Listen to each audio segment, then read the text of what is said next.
Check out carmarshal.com. The link is in the description. They help support us.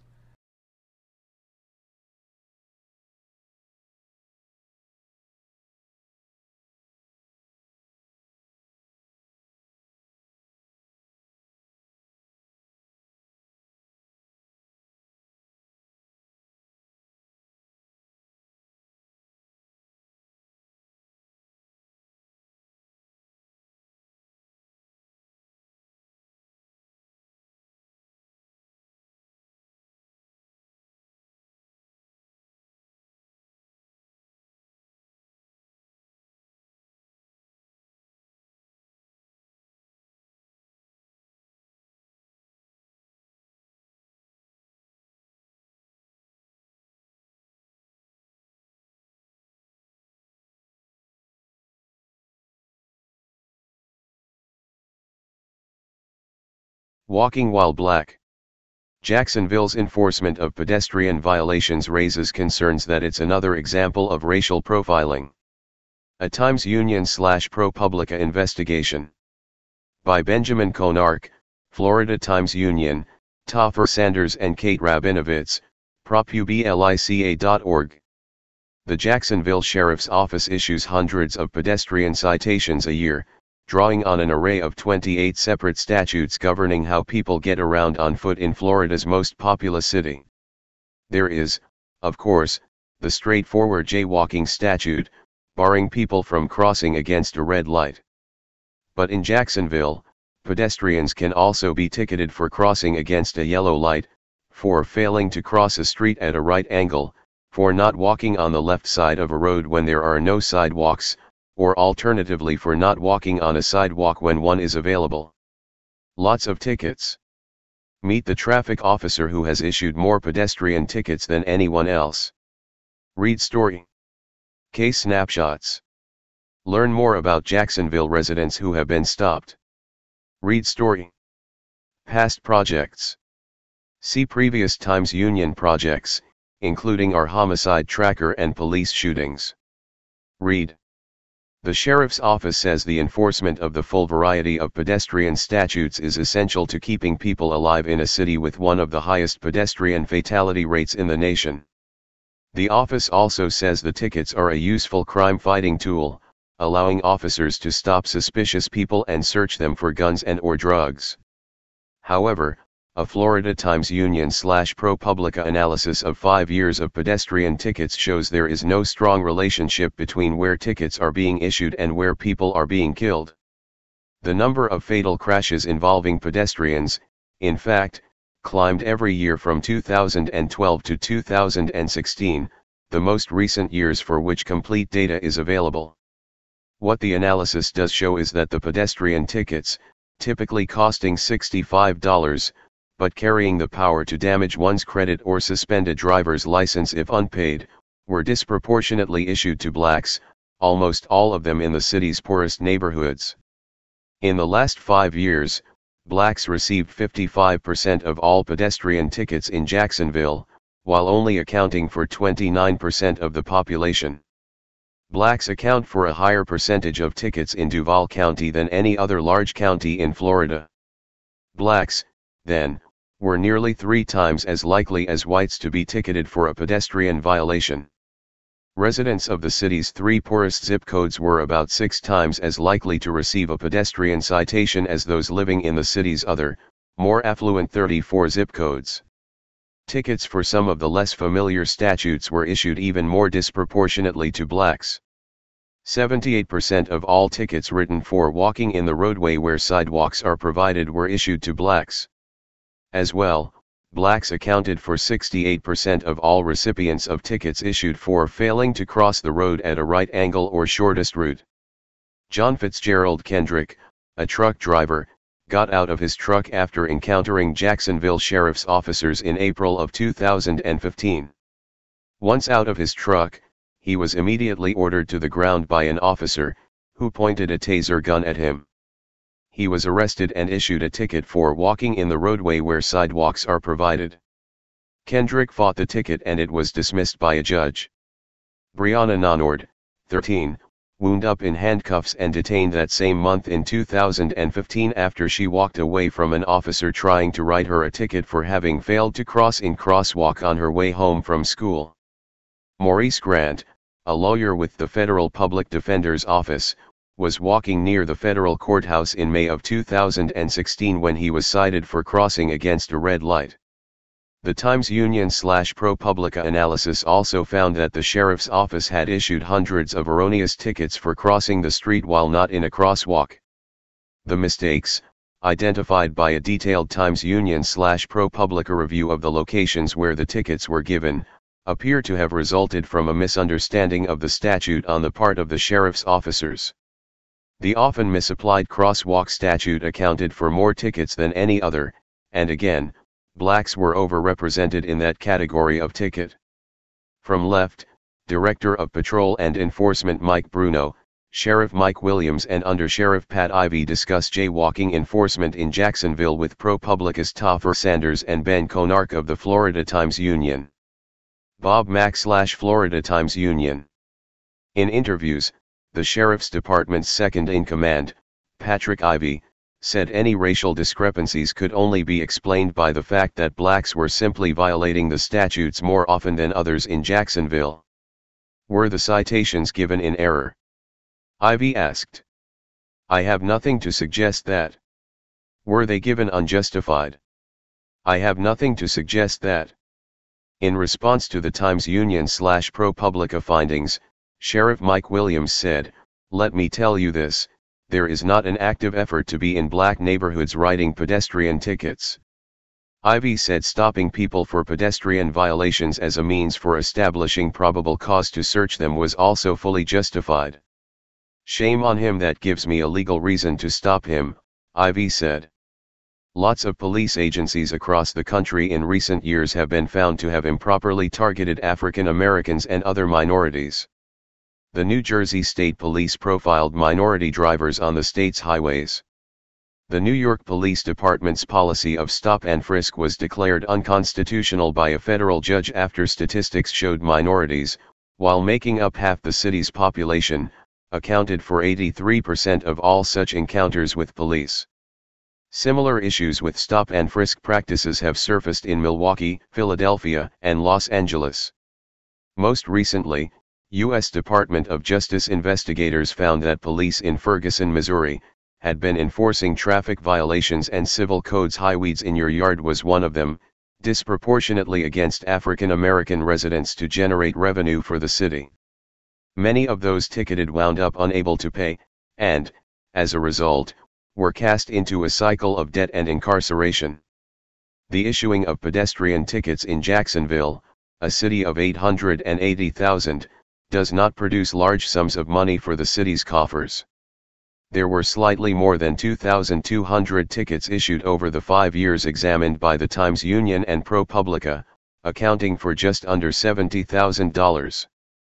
But the Times Union/ProPublica analysis shows that more than half of the 2,200 pedestrian tickets from the past 5 years have not yet been resolved, meaning that the fines have not been paid or the cases adjudicated.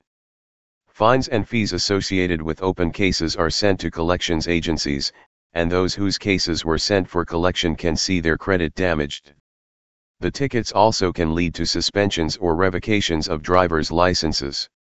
Even after the tickets are paid, the tickets can cost a person points on their driver's license or commercial license, which is especially damaging for truck and bus drivers. Kenneth Nunn, a law professor at the University of Florida, said the pedestrian ticket data in Jacksonville suggests a selective enforcement of the statutes that can feel like harassment for the communities being targeted. If we're seeing searches on a broad basis that seem to be concentrated in poor black communities, that suggests an ulterior motive for the searches that are ongoing, Nunn said.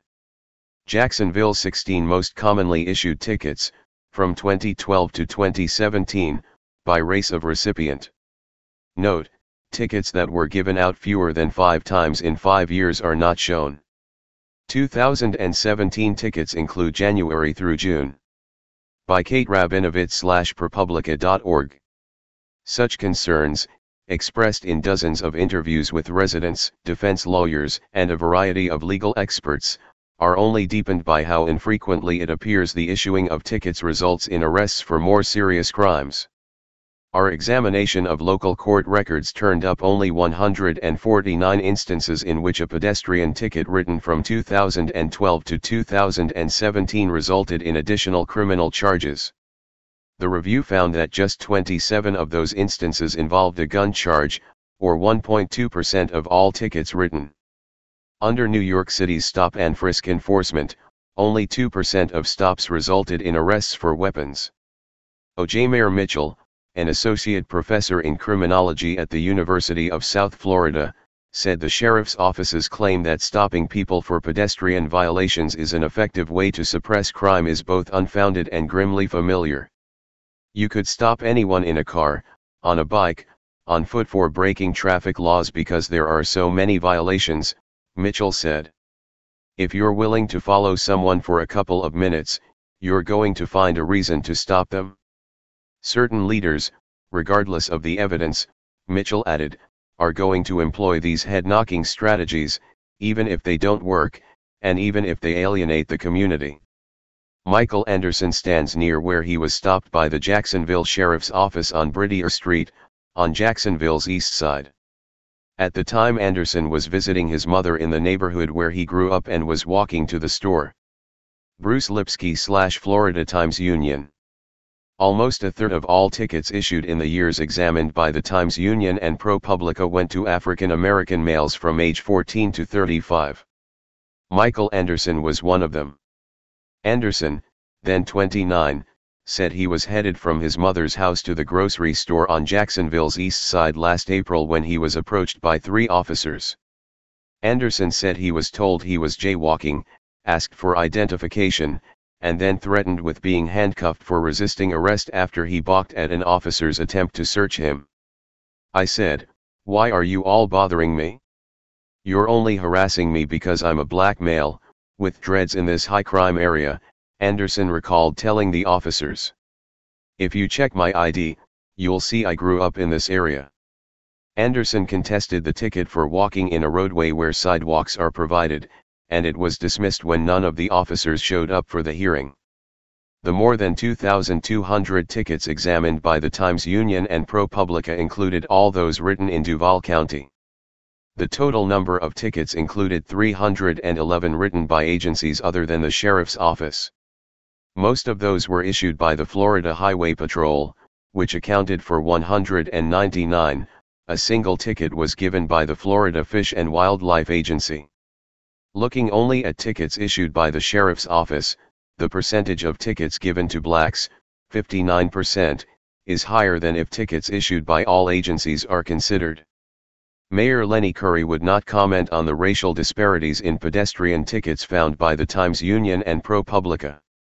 Anna Brosk, president of the Jacksonville City Council, said she would review the Times-Union / ProPublica analysis. She said she did not want to prejudge the policies or conduct of the sheriff's office.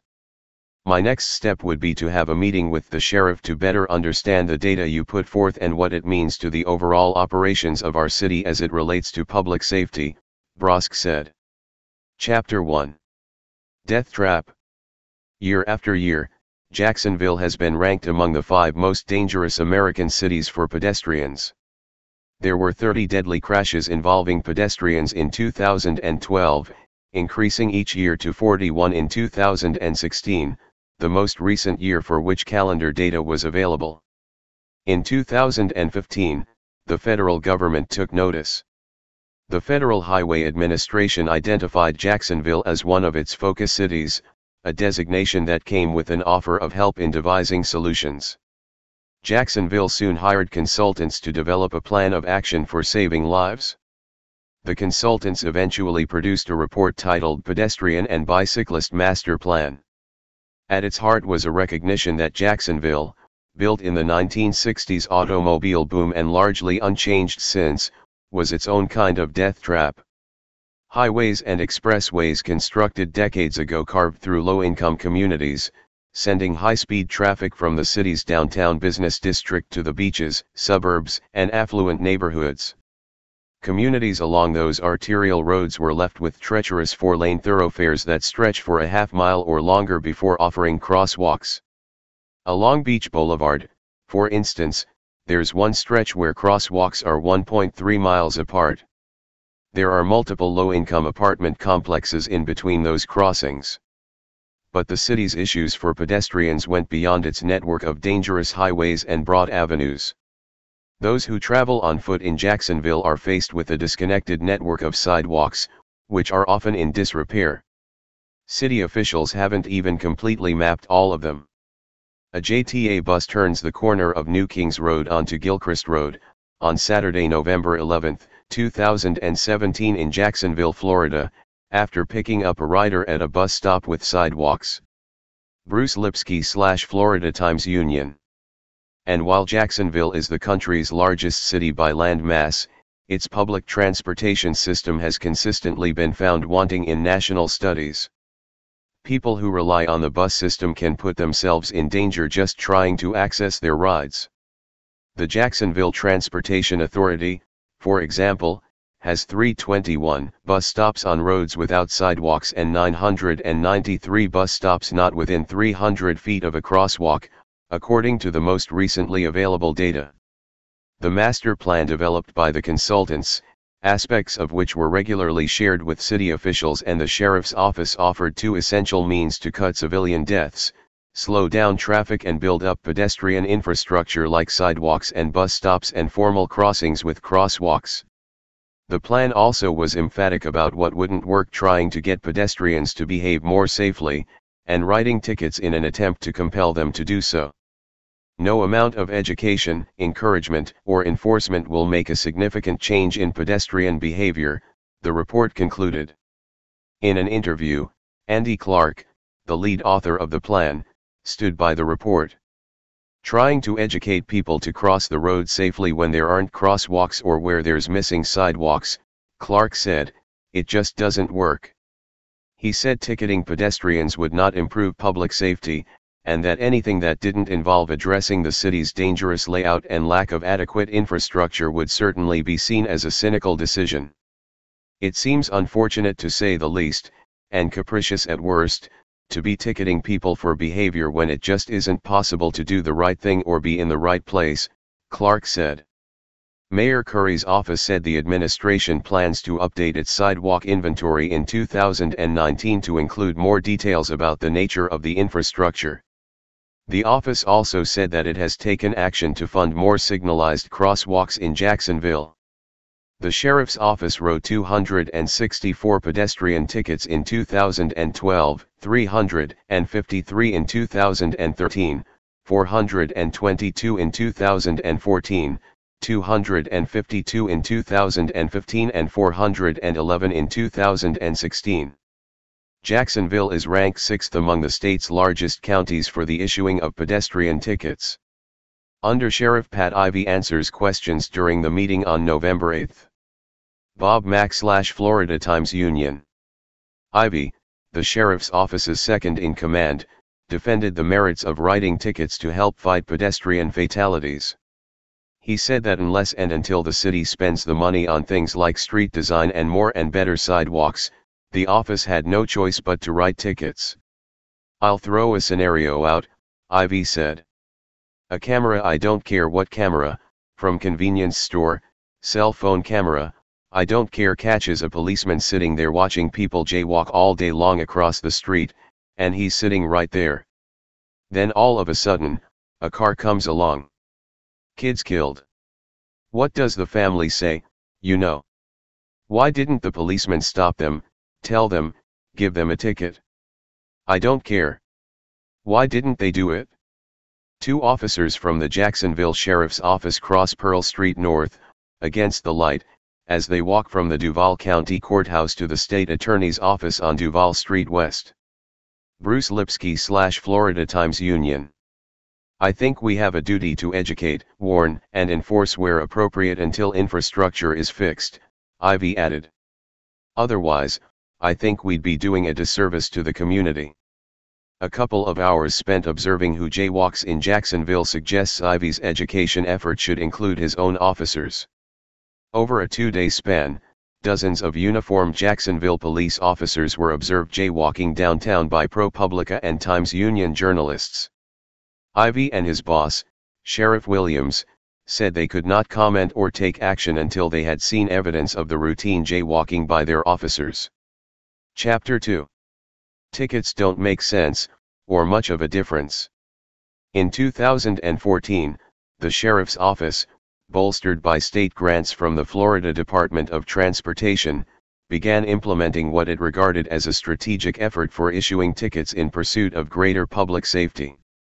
It said it identified a variety of data-driven hotspots and deployed officers whose specific mission was to warn and ticket offenders in those danger zones. The office updated its targeted hotspots every year with the goal of reducing the number of pedestrian and bicycle accidents by 15% over 3 years. But the identified hotspots don't seem to really correlate with where deaths were happening. 17% of the 94 deadly crashes in subsequent years took place on streets identified by the Sheriff's Office as locations at which they wanted to focus their ticket enforcement. A broader look at the 5 years, 2012 to 2017, shows a similar disconnect between where pedestrian tickets were issued and where fatalities took place. Just one of the top 6 census tracts in Jacksonville for pedestrian deaths was among the top 6 for tickets. Indeed, one of the deadliest tracts, 6 deaths, saw just 10 tickets in 5 years. The neighborhood with the most tickets had just 2 deaths. And while 25% of all deadly crashes occurred in majority black census tracts, 40% of pedestrian tickets were given there. 6 of the top 10 ticketed census tracts are majority black. Williams and Ivy insisted the Sheriff's Office's ticketing had indeed been targeted at locations with greater numbers of deaths and serious accidents, but did not say what kind of data analysis had generated those locations. They said they would have to examine the Times Union/ProPublica analysis before commenting in greater detail. Billy Hadaway, considered by many to be the foremost expert in the state for pedestrian design, said that if one wants to cut pedestrian deaths, any proposed solution has to focus not on pedestrians but on motorists.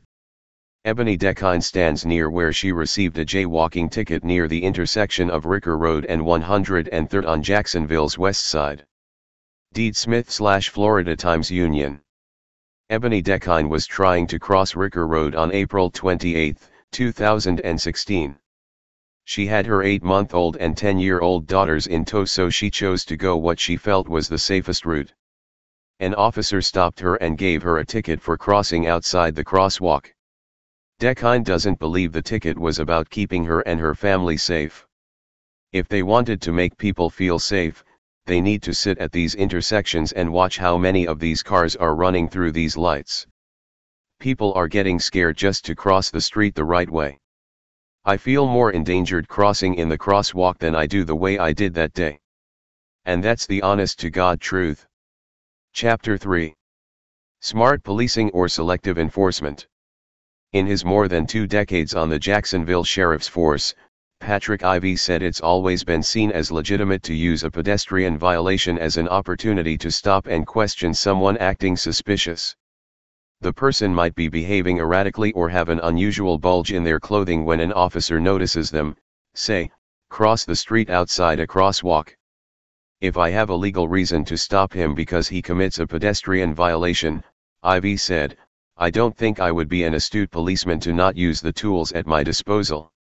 The question of what constitutes suspicious behavior was at the center of the controversy around New York City's stop and frisk policy.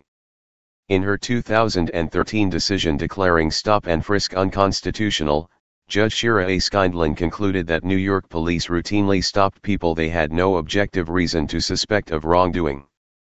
Blacks are likely targeted for stops based on a lesser degree of objectively founded suspicion than whites. It is impermissible to subject all members of a racially defined group to heightened police enforcement because some members of that group are criminals. Judge Shira A. Skindlin.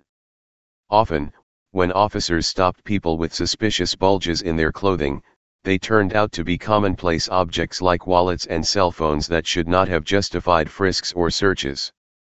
and the vast majority of those stopped on the basis of such observations and things like furtive movements, which officers testified could be anything from being fidgety to changing directions to looking over one's shoulder, were black. Blacks are likely targeted for stops based on a lesser degree of objectively founded suspicion than whites, Skindlin wrote. It is impermissible to subject all members of a racially defined group to heightened police enforcement because some members of that group are criminals. She emphasized the human toll of unconstitutional stops, characterizing them as a demeaning and humiliating experience. The sheriff's office said Jacksonville's use of pedestrian violations to stop suspicious people could not be compared to New York's stop and frisk program. For one thing, each stop meets the legal standard for probable cause because officers have observed a violation, giving them a reason to engage with the person. Under-Sheriff Ivy said officers typically then questioned the pedestrians and often got them to consent to a search. Officers could also search an individual if they felt in some way threatened or the person failed to cooperate in showing identification. He said that if such searches did not yield a weapon or drugs, the deputies were free to simply give the person a warning about the pedestrian violation. It's not easy to say how many of the police encounters with people allegedly violating pedestrian statutes lead to searches. The sheriff's office said it does not actively track how many of the tickets it issues result in searches and/or added charges.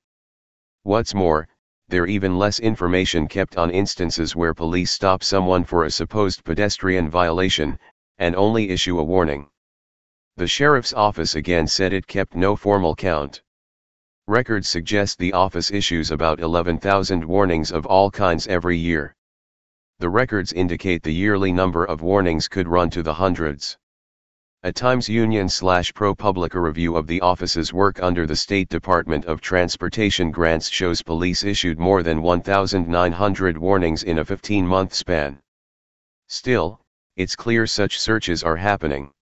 The Times Union and ProPublica used court records to identify at least 149 cases in which a pedestrian violation led to a search and subsequent additional charge. Even more than the total pool of pedestrian violators, those that are charged with more serious offenses tend to be African American. Overall, the Times Union/ProPublica analysis showed, 80% of those for whom pedestrian violations were accompanied by other charges were black, 77% of the additional charges involved drugs. The Times Union and ProPublica's reporting, interviews as well as a deeper examination of some ticket records, makes clear there are more cases where tickets lead to searches and added charges than show up in the court records. It is unclear, however, just how many more. The Times Union and ProPublica found a number of additional cases where drugs or weapons were found on those ticketed. But the reporting also found black men who said they were issued a ticket, searched and left enraged when the officers found nothing. It happened to Bobby Wingate in December of 2012. Wingate was stopped for walking on the wrong side of the wrong road, and was so upset by the officers' actions he called 911. Some of that encounter was captured on the 911 tape. Wingate accused the officer of punching him in the face. The officer charged Wingate with resisting arrest. Ultimately, the city, while admitting no wrongdoing, wound up paying Wingate $9,500 and the ticket and arrest were voided. Listen to the Wingate 911 call. 149/152. What did I do? Nothing, Wingate told a 911 dispatcher. Walking down the street, minding my business. He stopped me for no reason. Jeffrey A. Fagan, a criminologist at Columbia Law School who was involved in the legal fight against stop and frisk, said Jacksonville's pedestrian ticketing program resembles New York's approach in several regards. It gives officers wide discretion in conducting searches, there are profound racial disparities in who gets stopped, and it yields small crime-fighting dividends. He said the imbalance of pedestrian stops on poor and black people resembled a fishing expedition or dragnet to conduct pat-downs and look for outstanding warrants. Whether they're outstanding warrants for traffic or misdemeanor cases, for failure to pay fines, they're for all kinds of reasons, Fagan said. They get sucked into the criminal justice system, and so that citation translates to an arrest. Sheriff Mike Williams answers questions during the meeting at the sheriff's office on November 8. Bob Mack / Florida Times Union. Williams, the Jacksonville sheriff, sees no parallels with stop and frisk. African Americans were not being targeted, he and Ivy underlined. Officers were under no mandate to meet quotas for tickets given. As a whole, the tickets were warranted and legitimately issued. There's got to be a reason why we do it, Williams said of the ticketing. Ultimately, it's got to be done because we're trying to make communities safer. He said that the merits of any search and/or arrest resulting from an initial pedestrian violation could only be explored by digging into individual cases. My point is, and my position is, just like police shootings and everything else, you've got to dig down to each individual one, Williams said. Williams did not indicate he felt any reason to dig into the pedestrian cases in light of our analysis. Chapter 4. Error-prone. Jacksonville's enforcement of pedestrian violations briefly became an internet phenomenon over the summer. Devontae Shipman, 21, video recorded his encounter with an officer who had stopped him for jaywalking. In the encounter, Shipman said the officer said explicitly he was using the jaywalking citation in order to check him for weapons. The video was seen by more than 500,000 people. Watch the video. One of the claims of the officer who encountered Shipman was that he could be ticketed, and even arrested, for failing to have identification on him. The officer was wrong. It is a requirement only of motorists. The video makes clear the error on the officer's part only inflamed the situation, but Shipman said he remained calm because he thought the officer was purposely trying to get him to act out. That way, he couldn't catch the criminal he was trying to create, Shipman said. Our analysis of the data shows Shipman wasn't the only one wrongly cited for not carrying an ID while walking. The Jacksonville Sheriff's Office has erroneously ticketed 6 other people on foot for the same citation since 2012, according to court records. 5 of the 6 were black and none of the tickets were dropped or corrected, according to records. 2 of those cited paid the flawed ticket, the cases of the other 4 remain unpaid and open. But the Times Union / ProPublica examination shows significant numbers of erroneous tickets are given for violations other than not carrying identification. Are the tickets saving lives? Since 2012, 194 pedestrians have been killed by drivers in Jacksonville. It is one of America's 5 most dangerous metro areas for pedestrians.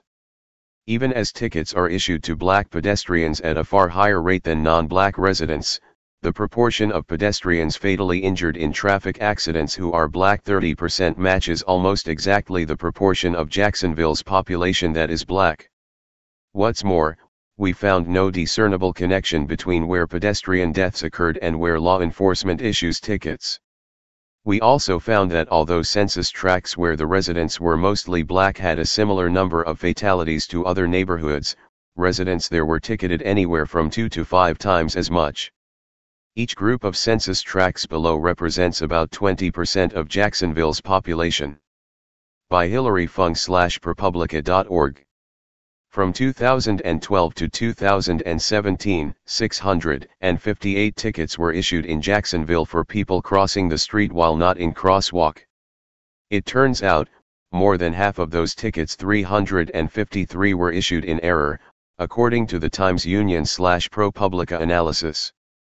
And, again, a disproportionate number of those erroneous tickets, 48%, were issued to blacks. The scores of mistaken tickets appear to result from confusion about the subsection of pedestrian law that police use to cite people for crossing mid-block, or outside the crosswalk. The statute, which accounts for more pedestrian tickets than any other in Duval County, actually only applies to those crossing between adjacent intersections with traffic signals. We examined the listed locations for the tickets using Google Street View to determine whether citations for crossing outside the crosswalk adhered to Florida law. That examination showed tickets were given in places where there weren't adjacent intersections with traffic lights. Scores of the tickets were given in locations where no traffic lights exist. At least 8 people in Jacksonville have been charged with felonies, 6 cases involved drug possession and 2 were gun charges stemming from the flawed pedestrian stops, according to our analysis. All but one of those charged were black. It is not clear how many of the flawed tickets led to searches or driver's license suspensions for failure to pay fines. I am not beyond apologizing for us making mistakes, Williams said. Many of those cases are long gone, an apology may be it. Williams has now asked the local state attorney to review the statute to determine if his office had indeed been enforcing it erroneously.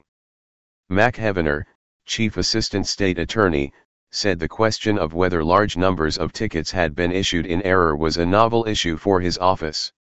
He said it would be up to defense lawyers to question the validity of the ticket, and any subsequent arrest that occurred as a result of the pedestrian violation. Charlie Kofer, the local public defender, said he saw a problem with the enforcement of the statute. Kofer said after seeing the Times-Union/ProPublica analysis, he sent a memorandum to all of his attorneys to be on the alert about the statute and what it does and does not prohibit.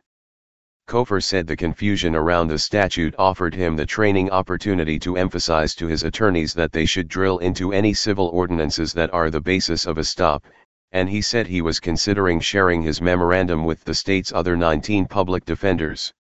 Jacksonville Councilwoman Lori Boyer has been trying to get the sheriff to address his office's problem with the statute for years.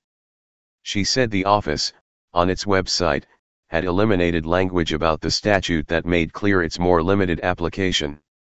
Boyer said the Times-Union/ProPublica findings on flawed tickets was indicative of the lack of understanding by law enforcement. I would certainly hope that there would be heightened interest in education among law enforcement, Boyer said. They have the authority to write tickets and we want them to educate people correctly. What I never thought about was the cumulative repercussions, which lends even more importance to the accuracy on the enforcement side, she added. Chris Burns, a Jacksonville civil attorney who litigates pedestrian and bicyclist issues, said that even the traffic investigators for the sheriff's office don't understand the complex statutes governing the issue. Burns said he offered to train the sheriff's office to apply the law properly, but the arrangement never materialized. Hadaway, the state's top expert on pedestrian safety, was not surprised by the office's confusion. He said there is widespread misunderstanding of the statutes statewide, among officers and citizens. He said the array of statutes need to be clarified or rewritten. Walking while black means getting profiled more, it's getting ticketed more, Atherton said. It also means being more exposed to traffic violence and at the same time having the least amount of safe infrastructure to use. Emiko Atherton, director of the National Complete Streets Coalition. Emiko Atherton, director of the National Complete Streets Coalition, an organization that ranks the most dangerous cities for pedestrians, said that African Americans in dangerous cities for pedestrians such as Jacksonville wind up harmed in a variety of ways. Walking while black means getting profiled more, it's getting ticketed more, Atherton said. It also means being more exposed to traffic violence and at the same time having the least amount of safe infrastructure to use. Leslie Scott Jeanbart is a lawyer in Jacksonville with experience in discrimination cases, and the granddaughter of the first black woman elected to the city council. In an interview, she said the racial disparities found by the Times-Union and ProPublica were predictable and unacceptable. But she said she didn't even need the analysis to conclude that ticketing lots of poor people was not going to meaningfully improve traffic safety or reduce crime. You have communities that are already suffering economically, and then you're putting additional economic burdens on the people there that then affect the driver's license, she said. You're talking about work. You get pulled over a couple times, you end up in jail. The next thing you know, it's a felony. It just keeps going and keeps going. This is very real, she added. This supports the fear that is in the African American community in Jacksonville and so many other communities. Now that we have the numbers, it's time to talk about what are we going to do about it. About the reporters. Topher Sanders covers racial inequality for ProPublica. He has reported on education and city government for the Florida Times-Union since 2008. Named to the investigative team in 2013, he became the paper's investigative editor in 2014. Benjamin Konark covers policing and criminal justice for the Florida Times-Union. Before coming to Jacksonville in September 2016, he studied investigative journalism at Columbia Journalism School. How would you fare?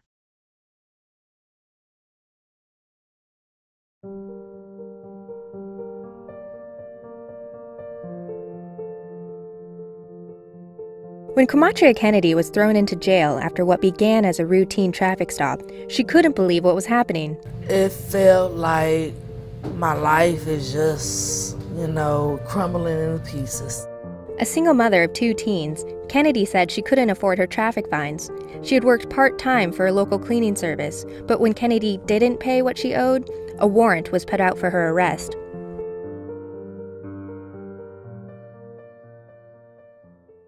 It's more people out there in the world that's like me that can't afford these tickets, and only thing it is not helping us when y'all jealous because we get out and we still have the tickets again. Kennedy was pulled over for rolling through a stop sign in 2013. Her license had been revoked after an earlier DUI, and she didn't have insurance. Police later found marijuana in her purse. The court fined Kennedy $1,000, plus what a private probation company charged to handle her case, money that Kennedy says she didn't have. It's a decision sometimes I have to sit there and make. Hey, can I pay my light bill, or should I go down here and pay these probation officers, $240 during a month, then have to live without a month, and I got 2 kids. They can't live in no house with no water, no lights. That's something that, as me being a mother, as a parent, I can't do. This past July, Kennedy was riding in her friend's car when police pulled them over. The officer ran Kennedy's information and saw the open warrant for her arrest. He asked me, can I step out of the car, and proceeded to put handcuffs on me. Kennedy was immediately thrown into jail. By the time she got out, she had been fired for not showing up to work. We're here now at the Harrison County Adult Detention Center where COPWATCH Kennedy was brought here and locked up for 5 nights. The ACLU's Nusrat Chowdhury says what's happening is part of a nationwide scourge of modern-day debtors' prisons. Too often, in places around the country, cities that are strapped for cash and trying to earn money, they're turning to jailing as a first resort. It's unfair and unequal to treat people differently because they just can't afford to pay a fine. Officials from the city of Biloxi told MSNBC that they believe the ACLU gets it wrong. They say that people are treated fairly under the law. In fact, the courts offer community service as an alternative for those who are unable to afford their fines. But Kennedy says she wasn't given the option of community service. If I do something wrong, I believe I should pay for it, and that's what I teach my kids. You do something wrong, hey, you gotta suffer the consequences. But I can't afford it. Just last month, I had to sit there and call my mother away from LA and ask her, can I borrow some money? And that's, it's hard. It's hard.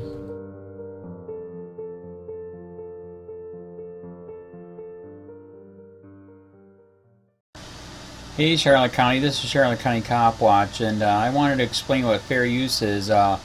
You can use pieces of news articles if you're doing it for news reporting, you have commentary, and you're doing it for education purposes. So that's what fair use is, as you can see right here.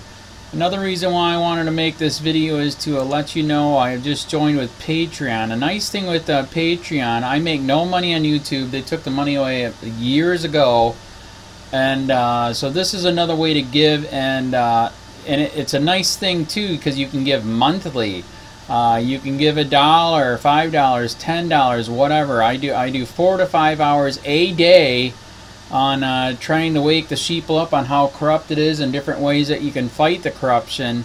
So Patreon is a way that you can do it, and then of course the old way is still there. Donate to Sheriff County COPWATCH with PayPal or credit card. So keep that in mind. 4 to 5 hours a day. I make no money, but the corruption happened to me, and I'm sick of it. So I'm trying to wake people up. But my wife would love it if some, if we could get some help out there. There's 47,000 subscribers. Just think if each one of you subscribers just gave a, let's say, actually, yes, $1 a month. 47,000 subscribers gave $1 a month. That would be awesome. That's not going to happen. But anyways, that would be great if it did happen. But, do the math in your head. Just think about it. Like I said, 4 to 5 hours a day. I get no money from YouTube. YouTube has gone nuts. You can't do anything anymore. They're taking the money away everywhere. So these are a couple different ways that you can still help out with all this time that I put in. And as you know, I'm in a special situation where, at least I can do it. 4 to 5 hours a day. We have a cleaning company during the day. That's what allows me to do this, and we're debt free. So this is my hobby. I don't go fishing and all that other crap. I try to save the world.